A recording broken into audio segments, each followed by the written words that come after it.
Morning, guys.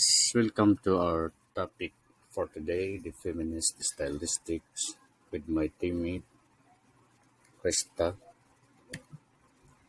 The points of the discussions is that the feminist stylistics can be defined as the sub-branch of stylistics, which aims to account for the way in which gender concerns are linguistically encoded in text, and which attempts to do so by employing some of the framework and models pertaining in the stylistics toolkit.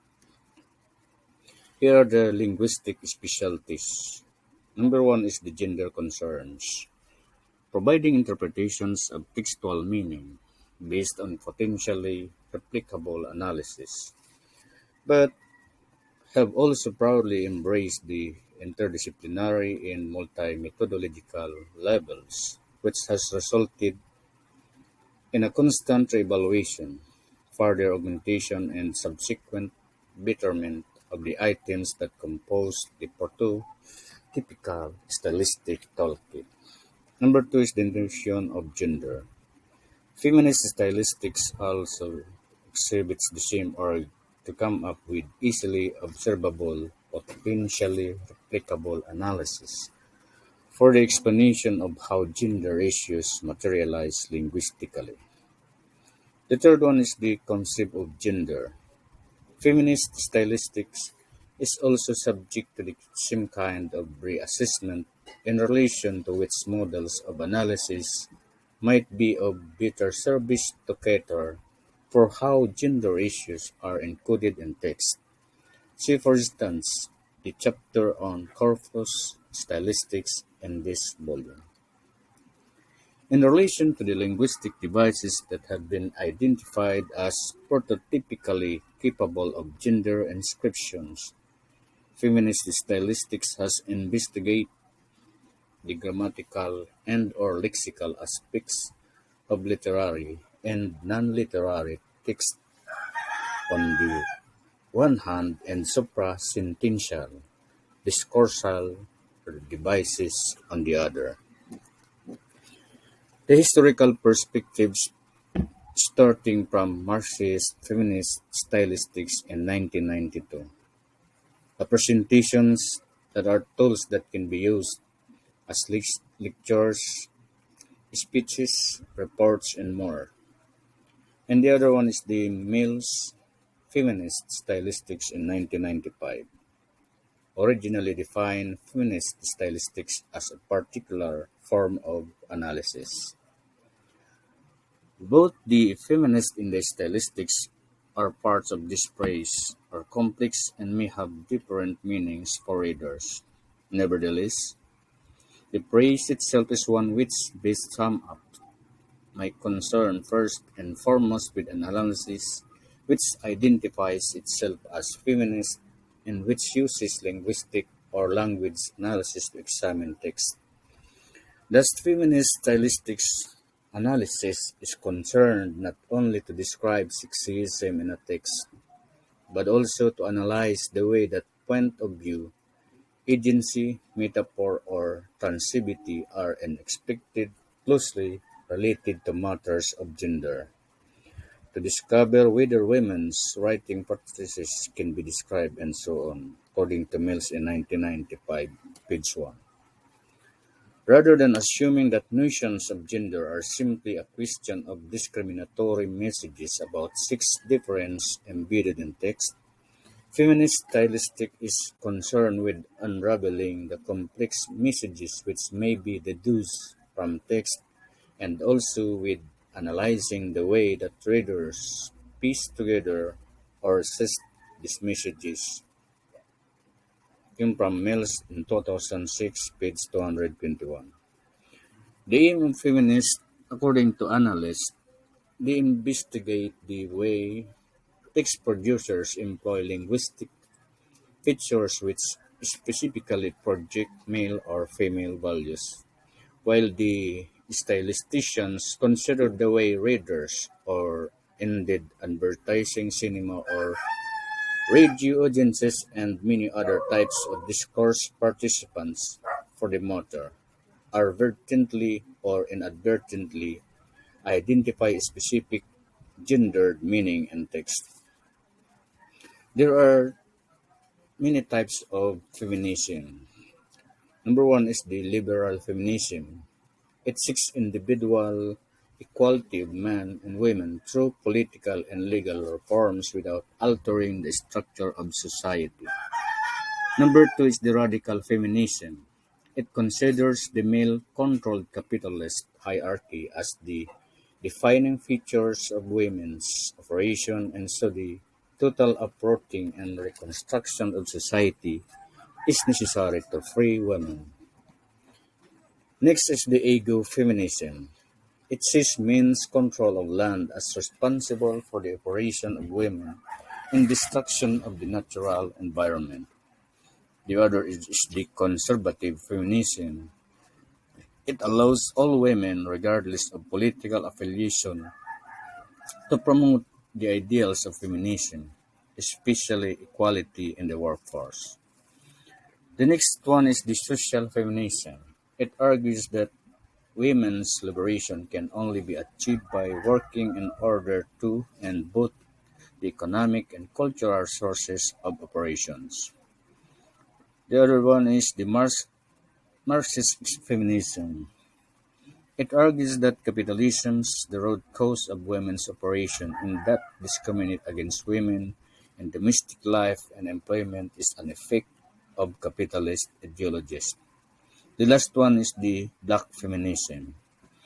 It is a school of thought stating that class operation, gender, identity, and racism are all bound together. According to them, the experiences of being a black woman cannot be understood in terms of being black or being a woman. They argue that black women are possessed within structures of power in fundamentally different ways from white women. For them, sexism and racism are bound together, and it exists because the reasons that black women experience is not adequately addressed by the mainstream feminist movement led by the white middle class women. Let's have the gender issues. The issue of gender was never my biggest concern. My biggest concern was doing good work. When the feminist movement really got going, I wasn't an active part of it because I was more concerned with my own mental pursuits. It is according to Patti Smith. The concept of gender in feminist writings and other sociological discourses became popular in the early 1970s. In simple terms, gender explains the difference between men and women in social terms as men and as what a man can do, as women and as what a woman cannot or can do. Therefore, gender is an analytical category that is socially constructed to differentiate the biological difference between men and women. The term gender is also used to describe the differences in behavior as masculine and feminine. Some theorists suggest that the biological differences between men and women also result in their mental and physical differences. They argue that biologically men are physically and mentally superior to women. Other theorists suggest that the biological difference between men and women are exaggerated. The differences are socially constructed by the patriarchal system of society by which men are described as superior to women. Therefore, women become subordinate to men in the society. Simone de Beauvoir in her book The Second Sex says that one is not born but rather becomes a woman. She explains that gender differences in the society make a man superior through his role as the breadwinner. It gives him a position of power in the society and family. Gender differences are set in hierarchical positions as that men are superior and women are subordinate. In six, it is a broad way that refers to the biological and physiological differences between male and female sex. The term sex is a physical differentiation between the biological male and biological female. Thus, when an infant is born, the infant comes to be called boy or girl, depending on their sex.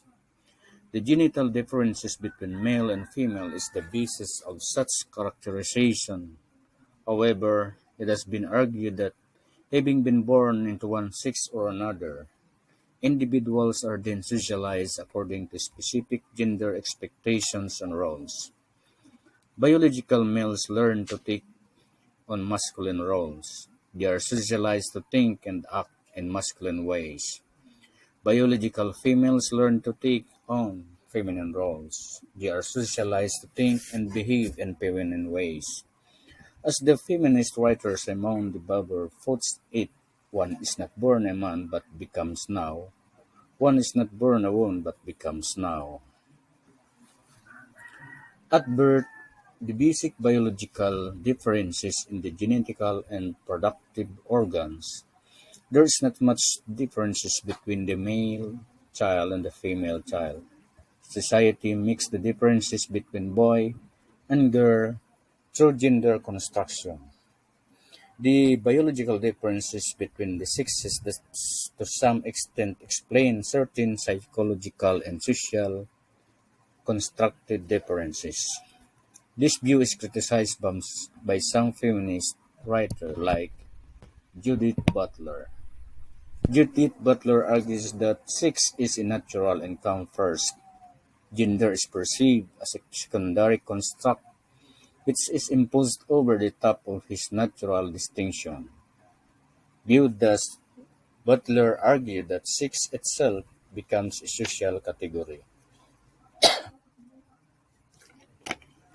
This means that the distinction between male and female is a social distinction made by the society, in which it is a social construction. It is a particular way of perceiving and dividing the differences between male and female. Butler explains that sex through sense as biological as a much product of society as its gender, so the term is also socially constructed. Patriarchy is an often used term in everyday conversation. In casual conversation, the term implies male domination, male prejudice against women, or more simply, male power. Put simply, the term means the absolute role of the father or the eldest male member over his family. Patriarchy thus the role of the father over all women in the family and also over younger social and economically subordinate males. Literally, patriarchy means rule by the male head of social unit like family or tribe. The patriarchy is typically a societal elder who has legitimate power over others in the social unit.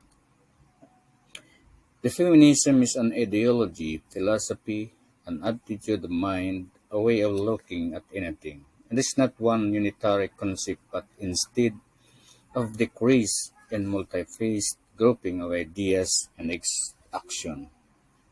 Feminism is mainly concerned with women's inferior position in society and with discrimination encountered by women because of their sex. Hence, all feminists call for change in social, cultural, religious, political, and economic fields. They work to reduce inequality and eventually to overcome it. From both these definitions, it is clear that all over the world, women experience discriminable, unequal treatment in terms of food, nutrition, healthcare, education, employment, mainstream, decision-making activities. Further, it is not enough to recognize those conditions or to be aware of them. This is to be accompanied by action. This action can take place anywhere. For example, a woman may decide to educate her daughter or later pursue a career as a mother may stand by her daughter. masculinity and femininity. These or gender differences raise the issue of male female, masculine and feminine, male associated with masculinity and female with femininity. With its construction, the biological differences between men and women get translated into social terms and descriptions. Feminist writers argue that biological differences get heightened through social descriptions of masculinity and femininity. Thank you for the first part, and the last part will be continued by Miss Krista. Good day, everyone. I am here to discuss language and gender studies. So, let us uncover how language and gender studies are connected to feminist stylistics. Gender text. So, early feminist statisticians emphasized the similarities between the text written by men and women. There has been a long ensuing debate whether women writers produce texts that are significantly different in terms of language from those of males. Modern feminist statisticians insist that there is. And in fact, Virginia Woolf, a famous female author, called it the female sentence or the sentence of the feminine gender, along with other French feminists that women's and men's writing differ. They pushed the notion that gender affects textual production. They also believed that men and women perceive society in a different way, as the factor of being a gendered being may affect how they translate the world, and this difference can be traced in the textual clues that women writers consciously or unconsciously create that situate the text as female authored. The linguistic difference of the men's and women's perception of society is referred to as genderlect. And in genderlect theory, it poses that separate languages are based on certain genders because of different ideologies. In contrasting traditional models of text between feminist models, we will encounter this term phallocentrism. Phallocentrism is the practice of placing the male at the center of theoretical models and assuming that male is in fact coterminous with human. It is the practice of describing things associated with women as if they were deviant from a male norm. Often theorists that focus on female sentence alone as if the male sentence is an implicit commits phallocentric system. Also, most of the assumptions made by non-stylisticians use it as an attempt to differentiate men's and women's writing based only on a surface level. Now let's move on to the linguistic analysis of difference. Observe the sentences shown. I came, I saw, I conquered. Sheila felt as if her whole being was conquered by this man, whom she hardly knew. I'm hungry and I want something to eat. I wonder if there's something to eat. These sentences are examples given by a group of students from Strathclyde University when they were asked to write about the typical men and women sentence. Although it is based on the stereotypical subject, some of the linguistic features may have a point. Notice how the male's sentences are concise and rove with brevity. Also, notice the statements of the females. Stylisticians point out that women's texts are more filled with emotion. This is one of the reasons why the use of certain metaphors may be a crucial element in identifying men and women's writing, although it has been subjected to the discussion because it has been found out that women tend to use metaphorical patterns based on a specific period of time and, of course, their tendencies. For the thematic differences of men's and women's writing, try to observe the following characteristics. For the male, has the element of control and choice, clear and rational, assertive and authoritative. For the female, aims for admiration and approval, lacks authority and rationality, emotive, apologetic. We are still trapped with the notion of women's language being deviant, powerless, and submissive, and male language being normal, whereas men in writing are still considered to be dominant and powerful. Let's move on to the lexical differences. It has said that men prefer to use determiners like a, the, and these more and some in writing. Meanwhile, women tend to use devices of hedging such as really, however, because, and so more often than men. They are also more inclined to use personalized pronouns such as I, she, and he, and they. Some argue that women write on a deeper level to connect with the readers in an attempt to show themselves, whereas men are more private and separated their works. This is because of their different ideologies as differently gendered individuals in the society. So, next, let us discuss how men and women's writing are generally recognized grammatically. It is said that women's sentences use structurally less complex words than longer sentences, and that is because of a perceived lack of variety in sentence length. Fewer of the female writers possess a noteworthy style than do their male counterparts. This tries to show while male authors are more distinguished in the field of literature. However, some argue that the female sentence is far more grammatically complex than the male sentence, which is linked only by hypotaxis, and it is classified as female because it is concerned with emotion and dominance. So, in examining the literary and non literary text, we often encounter issues such as sexism, which is not only limited to physical interaction but also through literature. Sexism in language. Sexism, as defined by Vetterling Bragin, it is a statement that contributes to, encourages, or causes or results in the oppression of women. Since texts bear messages, sexist tones can be delivered to the readers, consciously or unconsciously. It can also manifest in several manners, such as classifying women into homogeneous groups, disregarding their class, race, age, education, wealth, misrepresenting women to a generalized identity, and gender bias. As mentioned earlier, the use of sexist language items may have three effects. It may alienate female interlocutors and cause them to feel that they are not being addressed, and it will make the readers feel misrepresented.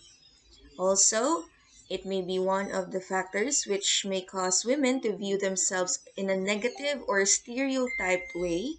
It may thus have an effect on the expectations women and men have of what women can do. Under the patriarchal society, imposed gender expectations on women and men shown in the text may have affect them unconsciously. And lastly, it may confuse listeners, both male and female, for example, as to whether a true generic noun or pronoun is being used or a gender specific one. Next, let us move on to the discussion of the three major axes of linguistics. These are scholarly works that strive to summarize discrepancy between men and women in linguistic practices. The deficit theory. So, the deficit theory illustrates the earliest stance regarding women's linguistic characteristics. It is mainly associated with the work of Robin Lakoff in 1973 and her description of prototypical women's language as being ineffective and lacking when compared to that of men. Basically, it shows that women's language is inept compared to men's. It draws parallels between women's language and their powerlessness in society, resulting in deficient language. The dominance theory, on the other hand, is proposed by Barry Thorne and Nancy Henley in 1975, and it is a rebuttal to the deficit theory that points out that instead of lack in the linguistic characteristics that identify females, the emphasis should be on the societal constraints and patriarchal values that actually determine the way women are viewed, discussed, and conceptualized. Here in the dominance theory, it shows that women's linguistic practices may have resulted from the imbalance of power in our society dominated by men. It also shows that women's linguistics is not lacking, but just constrained.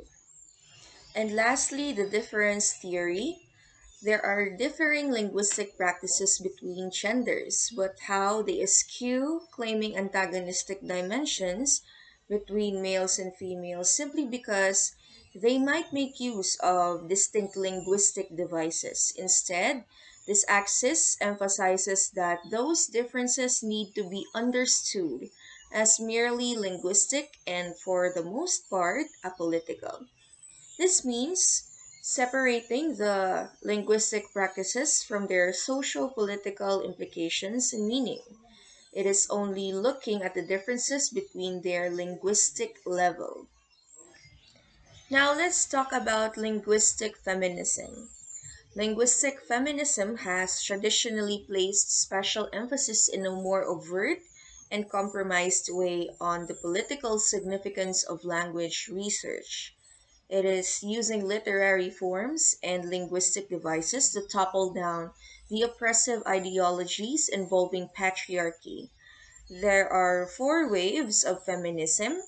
Their influence can be all reflected in some literary works, especially in a certain period of time.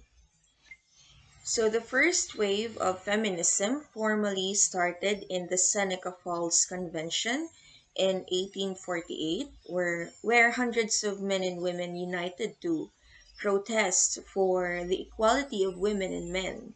And its main focus is fighting for women's right to suffrage.